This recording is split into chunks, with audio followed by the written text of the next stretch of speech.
Maka Imam Malik berkata, la taf'al fa inni akhsha 'alaikal fitnah. Jangan kau lakukan. Aku khawatir kau terkena fitnah. Ya. Jadi kan jarak dari Masjid Nabawi ke Dzulhulaifah, ya, saya lupa berapa, belasan kilo atau 10 kilo lebih, kurang lebih, atau belasan kilo. Ya. Kemudian dari Dzulhulaifah ke Ka'bah ya sekitar 450 kilo. Ya. Seharusnya dia mikotnya di Dzulhulaifah, tapi dia ingin lebih jauh lagi. 10 kilo atau belasan kilo lebih jauh lagi, yaitu dari Masjid Nabawi. Ini tidak boleh tentunya, ya, melanggar sunnah. Maka Imam Malik berkata, la taf'al fa inni akhsha 'alaikal fitnah. Jangan kau lakukan, aku khawatir kau terkena fitnah. Maka dia mengeyel. Dia mengatakan, wa ayu fitnatin fi hadza? Fitnah apa emang begini? Emang fitnah apa yang akan mengenaiku? Innama hiya amyal azidu, hanya beberapa kilo aku tambah saja. Beberapa mil aku tambah. Ada fitnah apa? Cuma nambah beberapa mil sebelum mikot. Maka Imam Malik berkata, perhatikan, wa ayu fitnatin a'zamu min antara annaka sabaqta ila fadilatin qassara anha Rasulullah sallallahu alaihi wasallam. Imam Malik mengatakan, fitnah apa lagi yang lebih besar daripada engkau menyangka engkau melakukan suatu keutamaan yang Nabi tidak melakukannya. Kalau kau menganggap itu baik, kenapa Nabi dari Bir Ali, dari Dzulhulaifah? Sementara kau menganggap lebih baik mikot lebih jauh lagi dari Masjid Nabawi. Berarti kau menganggap engkau telah melakukan suatu kebaikan, keutamaan yang Nabi tidak melakukannya. Fitnah apa yang lebih besar daripada ini, kata Imam Malik. Bentuk mereka, bentuk pengagungan para salaf terhadap sunnah, mereka ingin menjalankan sunnah sebagaimana yang datang dari Nabi SAW.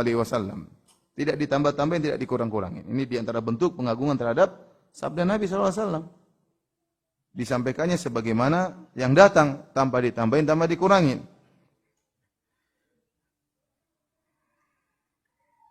Suatu hari ada seorang bersin di sisi Ibnu Umar radhiyallahu ta'ala anhuma. Kemudian orang ini, kalau orang bersin kan bilang alhamdulillah.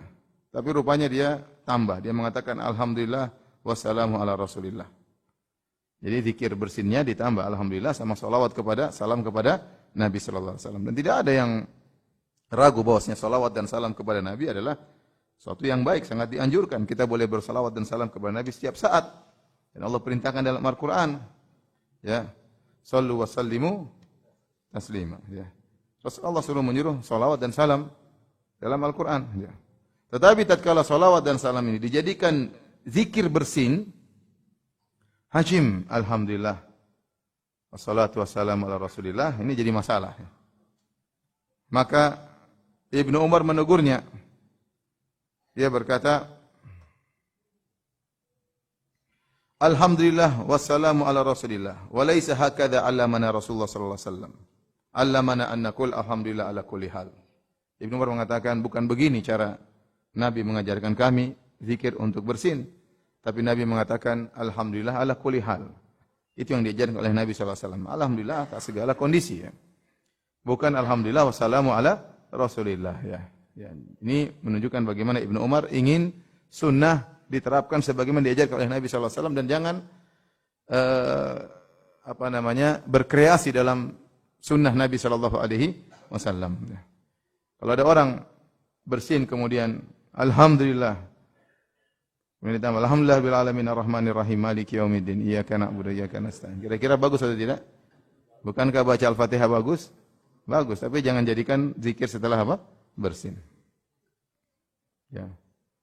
Alhamdulillah waladhdallin amin. Alif lam mim dzalikal kitabul la raib. Tentunya tidak benar, ya. Secara ini menunjukkan, ya, mungkin orang pakai logika baik, bagus. Kenapa melarang salawat? Kenapa melarang baca Al-Fatihah? Bilang enggak, kita ingin mengagungkan sunnah. Di antara bentuk mengagungkan sunnah adalah menjalankan sunnah sebagaimana datang dari Nabi sallallahu alaihi wasallam. Jangan dimodif, dimodif. Modifikasi.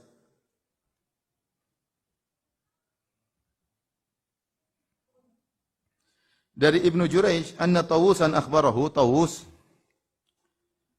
rahimahullah mengabarkan, annahu sa'ala Abdullah bin Abbas ani rak'atain. Tawus muridnya Ibnu Abbas. Dia berkata, saya pernah bertanya kepada Ibnu Abbas tentang salat 2 rakaat ba'dal asar, 2 rakaat setelah asar. Fanahahu anhuma, maka Ibnu Abbas melarang Enggak ada salat ba'di apa? Asar. Faqultu lahu, maka Tawus berkata, aku berkata kepada Ibnu Abbas, ma ada auhuma, aku tidak akan meninggalkan 2 rakaat setelah asar. Aku akan terus melakukannya. Maka Ibnu Abbas berkata, menegur dengan halus, wa ma kana lil mu'minin wala mu'minatin idza qadallahu wa rasuluhu amran an yakuna lahumul khiyaratu min amrihim. Wa may ya'sillaha wa rasulahu faqad dhalla dhalalan mubina. Dia bacakan firman Allah, tidak pantas bagi seorang mukmin, lelaki mukmin atau wanita mukminah, jika Allah dan Rasulnya sudah memutuskan suatu perkara, maka mereka punya alternatif lain, punya pilihan lain. Barang siapa bermaksiat kepada Allah dan Rasulnya, maka sungguh dia telah sesat dengan kesesatan yang nyata. Demikian juga, semisal ini, Sa'id ibn al-Musayyib, seorang ulama tabi'in, dia melihat seorang laki salat setelah terbit fajar, lebih dari 2 rakaat. Ya, namanya salat qobliyah fajar, berapa rakaat? Cuma 2. Ya. Tapi orang ini salat lebih dari 2 rakaat. Dia memperbanyak rukuk, memperbanyak sujud, maka dia tegur. Fanahahu. Maka Ibnu al-Musayyib menegurnya. Faqala, maka orang ini ngayal. Dia berkata, ya Aba Muhammad, wahai Ibnu al-Musayyib, yu'adzibuni Allahu ala salat, apakah Allah akan mengadabku gara-gara aku salat? Saya kan salat, apa salahnya? Ya. Apakah Allah akan mengadabku gara-gara aku sujud kepada Allah Subhanahu wa taala? Faqala la, kata Ibnu al-Musayyib, tidak, Allah tidak akan mengadabmu karena engkau salat. Walakin yu'adzibuka ala khilafis sunnah, tapi Allah akan mengadabmu karena kau menyelisih sunnah Nabi sallallahu alaihi wasallam. Demikian juga ada seorang berkata kepada Imam Malik bin Anas rahimahullah, ya Abu Abdullah, min aina uhrim? Wahai Abu Abdullah, dari mana aku berihram? Faqala Malik, karena dia penduduk kota Madinah, kata Imam Malik, min Dzul Hulaifah. Kalau kau ingin ihram, mikotnya penduduk kota Madinah di Dzul Hulaifah. Min haitsu ahrama Rasul sallallahu alaihi wasallam. Disitulah Nabi berihram, bermikot di Dzul Hulaifah, yang orang bilang sekarang Bir Ali. Faqala inni uridu an uhrim minal masjid min indil qabr. Aku ingin ihramnya lebih jauh lagi sebelumnya, dari Masjid Nabawi di sisi kubur Nabi sallallahu alaihi wasallam. Inni sami'tu Allah yaqul. Kemudian kata Imam Malik, aku mendengar Allah Subhanahu wa taala berfirman, falyahdharil ladzina yukhalifuna an amrihi an tusibahum fitnatun aw yusibahum adzabun alim. Hendaknya waspadalah orang-orang yang menyelisihi perintah Nabi sallallahu alaihi wasallam, bahwasanya mereka akan terkena fitnah dan mereka atau tertimpa dengan azab yang pedih, ya. Jadi sudahlah, Imam Malik ingin mengajar, ente ikut sunnah Nabi, jangan macam-macam, jangan dimodif, ditambah, dikurangi dengan perasaan, dengan hawa nafsu, enggak. Ini menunjukkan bagaimana para salaf dahulu mereka mengagungkan sunnah Nabi, ya, sallallahu alaihi wasallam, dan mereka ingin menjalankan sunnah Nabi sebagaimana yang diajarkan dari Nabi sallallahu alaihi wasallam. Tinggal terima paket, jangan ditambahin, jangan dikurangi. Makanya Sufyan Ats-Tsauri pernah berkata, "In istata'ta alla tahukka ra'saka illa bil athar faf'al." Kalau kau mampu tidak menggaruk kepalamu kecuali ada dalilnya, lakukan. Yaitu seorang berusaha menjalankan sunnah dalam segala hal. Kalau memang ada dalilnya, misalnya dalam dalil ternyata Nabi cara menggaruknya begini, ya udah ikut aja. Tapi enggak ada dalilnya. Tapi intinya dia ingin mengatakan, seandainya kau tidak menggaruk kepalamu kecuali dengan ada dalil, maka lakukanlah.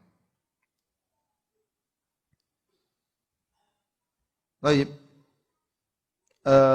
Yang berikutnya di antara manhaj Ahlus Sunnah wal Jamaah dalam pendalilan, selain mereka menggabungkan sunnah, mereka ingin menjalankan sunnah sebagaimana mestinya, mereka juga hanya berdasarkan berdalil dengan sunnah-sunnah yang sahihah.